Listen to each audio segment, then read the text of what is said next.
Hello, welcome to my channel. My name is Lizzie. Her name is Kellen. Her name is Callie. Sorry, just felt the need. Anyway, for today's video, we are watching The Hills Have Eyes. I am actually kind of excited for this one. This is another one of those that I kind of avoided watching a little bit. I do know that it is, of course, a Wes Craven film. If you don't know by now, I love Wes Craven. And I talked about this in my review for The Last House on the Left, that I kind of have avoided and almost forgot about his darker content. And so this is another one of those that I've put off, but I feel like since watching Last House on the Left and getting through that I can get through this.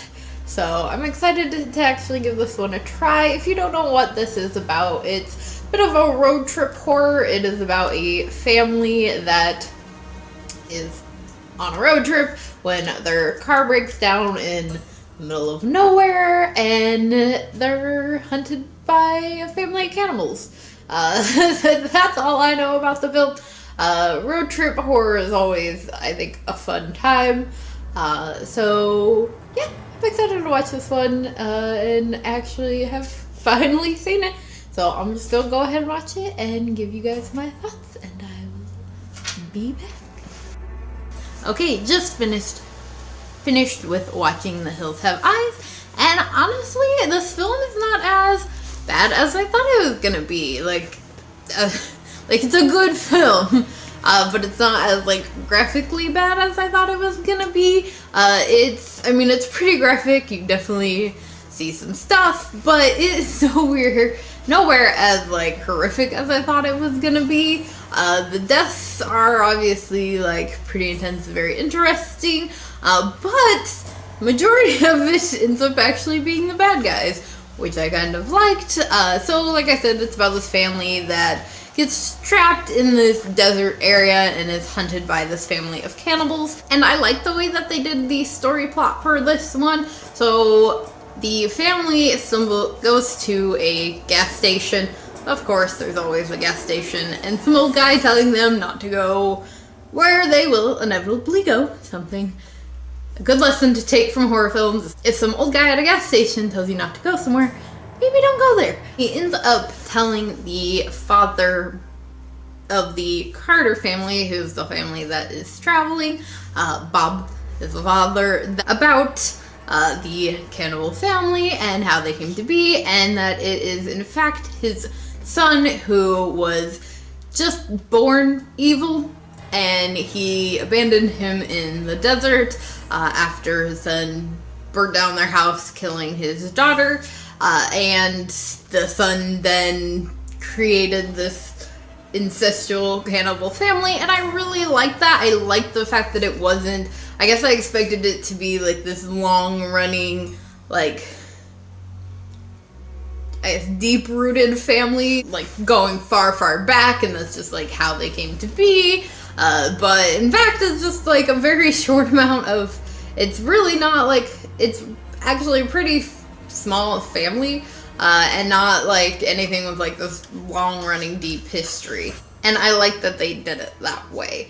I also, one of the things that I really liked in this film is the fact that the Carter family really does get to fight back.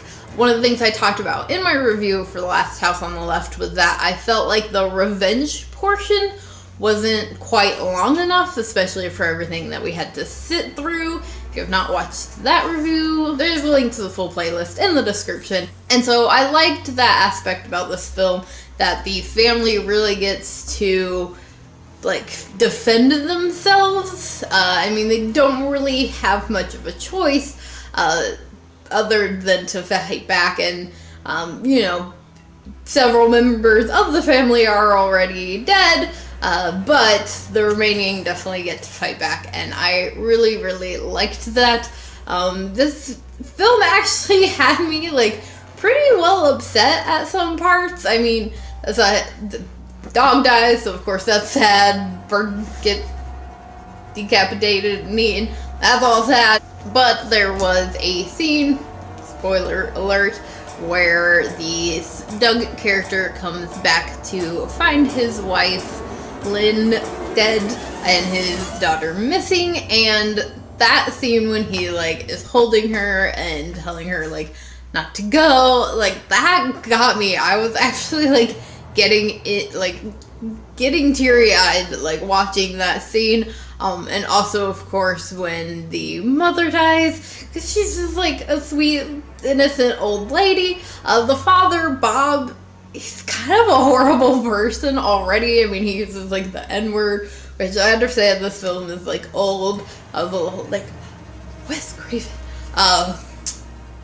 But he does that, and then he also is, like, just horrible to his wife. He talks down to her, like, just blames her for everything, for them being, like, abandoned, and is kind of a horrible asshole. Now, I mean, that doesn't mean he deserves to, like, die a horrific death, but I just feel more so for, like, his family having to find him and, like, watch him die, and just everything. You just feel bad for this whole entire family as, like, all this bad stuff is happening, and they have to watch their family members die. It gets to you. It's a pretty horrific film in that manner. Like I said, it wasn't quite as bad as I guess I had always hyped it up to be in my mind.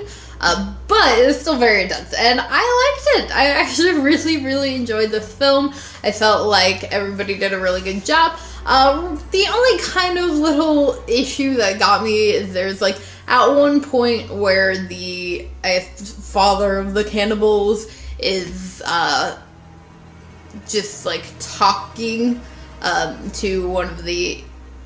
You don't see him, but you just, like, hear his voice. He's taunting one of the carters, just out in the, middle of this desert at night, and his voice, like, bothered me, because it, like, I know it's meant to be, like, creepy and weird, but it just kind of reminded me of Beetlejuice a little, and made it, like, not quite so scary. It's a little bit more, like, comical, because just, like, the way he sounded.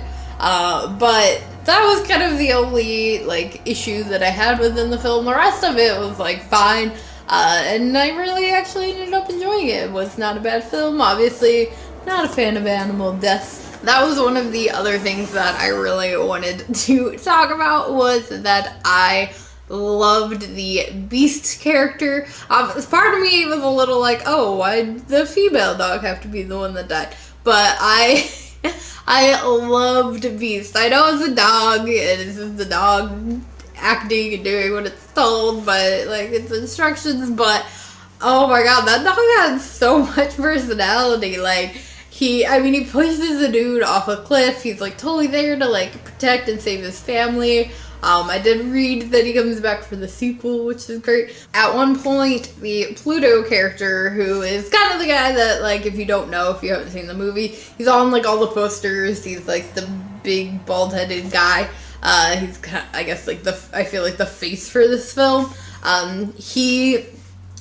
The Beast attacks him in the desert. He, like, rips his ankle so that he can't walk anymore, and he's basically just, like, dragging himself through this desert, and at one point he's, like, threatening Beast, telling him how he's gonna, like, kill him, and he, like, falls down and is just, like, dragging himself towards his dog with, like, a knife, like, just trying to talk mad shit, and the dog just, like, looks back at him and, like, just takes off and tricks him into thinking that, like, tricks Pluto into thinking that, like, he's this rabbit hiding in a bush, and then comes, like, back around to kill him. And I love that scene, and I was like, hell yeah! Like, every time the dog pops up.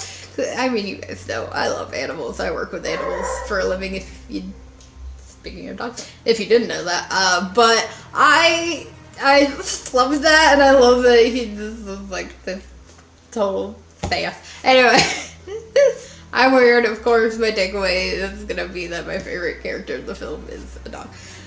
Anywho, I love this film. I thought it was great. Not as horrible as I thought it was going to be.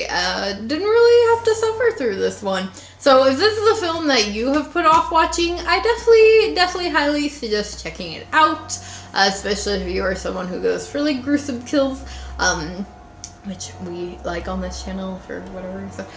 Anyway, if you haven't seen the film, let me know what your thoughts are on it in the comments below. If you did enjoy this, please do give it a big old thumbs up and make sure that you hit that subscribe button for more horror related content. And I will see you guys again tomorrow with another video.